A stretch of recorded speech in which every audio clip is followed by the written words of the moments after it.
All right, now we are moving on to this middle section here. This is what we call the soul, or the subjective section.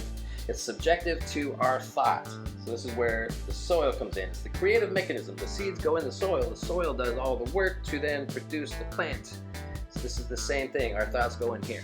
Now, this part right here, it doesn't care what we put into it. We talked about, you put a tomato seed into it, you're gonna get a tomato plant. You put a poison hemlock seed into it, you're gonna get poison hemlock. It only says yes. So as you put your thoughts into it, that is what the creative mechanism of the universe and your own individual use of that is going to create for you. So as you say, I want to experience more harmony in my life. Or a better way of saying it is, I am attracting more harmony into my life right now.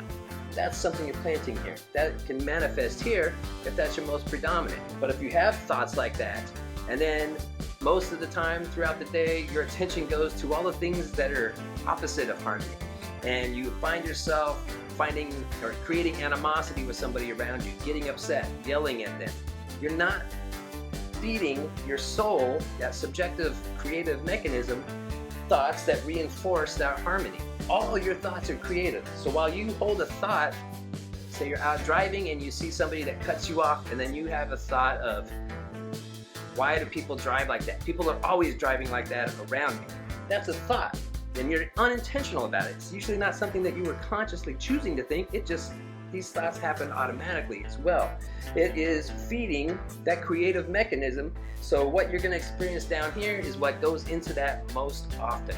So as we learn this creative process to experience it in our life, it's a powerful tool. And now we know we have to start really being intentional about what we want to think. And we have those other thoughts that are counter to the thoughts that we would like to experience.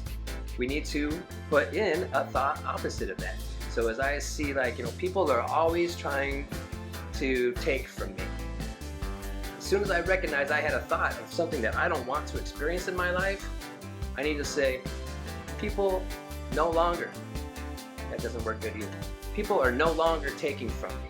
People, that's the negating process. Instead, I'm going to say people always treat me fairly. People are learning to treat me in ways that I like to treat them. I am being cared for by all the people around me.